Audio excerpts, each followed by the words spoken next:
Bonjour à tous et bonjour à toutes. Aujourd'hui, j'aimerais vous parler de 4 troubles de la personnalité sous forme de questionnaires. Des questionnaires que nous utilisons pour potentiellement identifier s'il y a ou pas un trouble de la personnalité. Alors, bien évidemment, ces questionnaires souvent sont très insuffisants puisqu'on sait que dans certains troubles de la personnalité, il risque d'ailleurs d'y avoir des mensonges ou en tout cas d'avoir tromperie par rapport à la façon de renseigner ces questionnaires. Donc il va y avoir forcément un complément d'information avec l'entretien, ce qu'on appelle l'entretien clinique, à travers les façons de penser, les façons de se comporter aussi, les émotions aussi qu'on va retrouver, la récurrence, quel type d'émotions, la fréquence, la récurrence des émotions.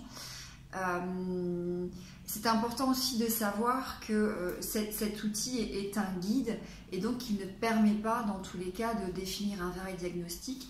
Je rappelle que seul le psychiatre, en tout cas le médecin, est amené à faire un diagnostic. Et moi, ce sont des outils qui m'aident, mais si j'ai un doute et que le patient que j'accompagne souhaite avoir un diagnostic, je vais aller le renvoyer vers un psychiatre, en tout cas pour avoir un diagnostic, quitte après derrière à peut-être revenir en thérapie. C'est aussi important de savoir que dans les troubles de la personnalité, il y a souvent des comorbidités, ce qu'on appelle des comorbidités, c'est-à-dire qu'il va y avoir d'autres pathologies qui peuvent être liées à un trouble de la personnalité. On peut retrouver des troubles anxieux, des troubles de l'humeur, donc par exemple quelqu'un qui aurait un trouble de la personnalité évitante, il peut y avoir tout à fait une phobie sociale, et puis il peut y avoir une dépression. On sait aussi qu'il peut y avoir plusieurs troubles de la personnalité. On peut tout à fait retrouver un trouble de la personnalité narcissique avec un autre trouble de la personnalité. Donc là, je vais vous présenter 4 troubles. Enfin, je ne vais pas vous présenter les troubles, je vais vous poser des questions ça va vous permettre de voir si ça colle ou pas avec votre personnalité. Attention, n'en tirez pas de conclusions hâtives, bien évidemment, ça donne de grandes indications. Alors, je vais commencer avec le premier trouble. Bien sûr, je ne vais pas vous dire de quel trouble il s'agit parce que sinon ça serait trop simple et ça pourrait vous influencer. Donc je vais vous donner les 2 premiers troubles et puis derrière je vous donnerai, je vous dirai voilà, de quel trouble il s'agit. Je vais lire des affirmations, des assertions et vous devez en fait tout simplement vous dire est-ce que ça me correspond ou pas, est-ce que c'est vrai ou pas, hein. Donc je commence avec le premier trouble. Alors, je ne peux prendre aucune décision sans le conseil ou le soutien des autres. Je préfère que les autres qui soient responsables de moi. Je préfère que ce soit les autres qui soient responsables de moi. Je crains de perdre le soutien des autres si je ne suis pas d'accord avec eux. J'ai de la peine à commencer quelque chose si je dois le faire tout seul ou toute seule.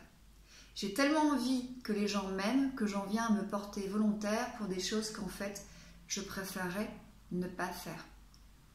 Lorsque je suis seule, je me sens désemparée et incapable de m'occuper de moi-même. Quand une relation proche prend fin, j'ai besoin de m'engager immédiatement dans une autre relation. Je suis terrifiée à l'idée de devoir m'assumer toute seule ou tout seul. Donc ça, c'était le premier trouble. À vous de voir si vous avez une majorité de vrai ou pas. Je vais vous présenter le deuxième trouble sous forme de question.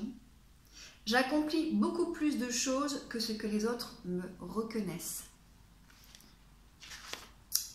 Je me surprends souvent à penser à la personne importante que je suis ou que je vais devenir un jour. Seules certaines personnes tout à fait spéciales sont capables de m'apprécier et de me comprendre. J'ai un immense besoin que les autres gens me remarquent et me fassent des compliments.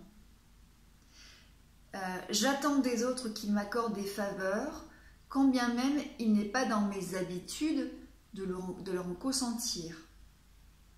Il y a des gens qui pensent que je profite des autres. Les autres se sont souvent plaints que je ne remarquais pas qu'ils étaient bouleversés. Les autres pensent que je suis prétentieux. Certaines personnes sont jalouses de moi. Voilà, à vous de voir si vous avez une majorité de vrai ou pas. Alors, le premier trouble de la personnalité que je vais vous présenter, c'est le trouble de la personnalité dépendante. D'accord ? Le deuxième trouble, c'est le trouble de la personnalité narcissique. Donc, je ne vais pas aujourd'hui vous développer les troubles, je pense que vous pouvez les retrouver sur internet, puis peut-être que je referai d'autres vidéos pour expliquer les troubles. Je vais continuer avec 2 autres troubles, j'en m'arrêterai là. Je ferai n'importe quoi pour éviter que ceux qui me sont chers ne me quittent.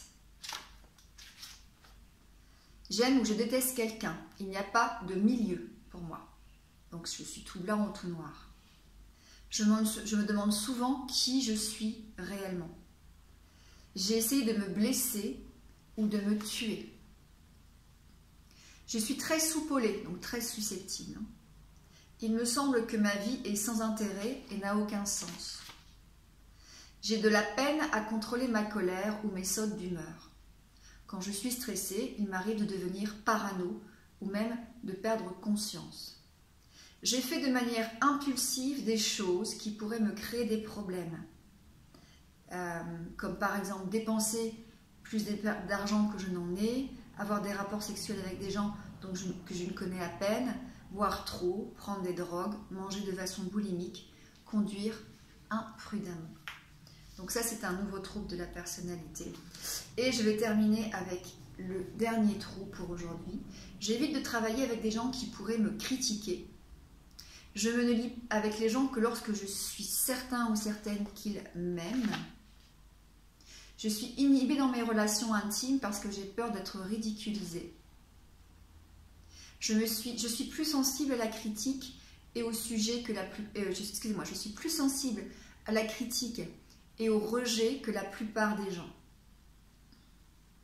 J'ai peur de rencontrer de nouvelles personnes parce que je me sens inadéquate. Je souffre d'un manque d'estime de soi. Dans les situations nouvelles, je crains d'être mal à l'aise. Voilà pour ce dernier trouble.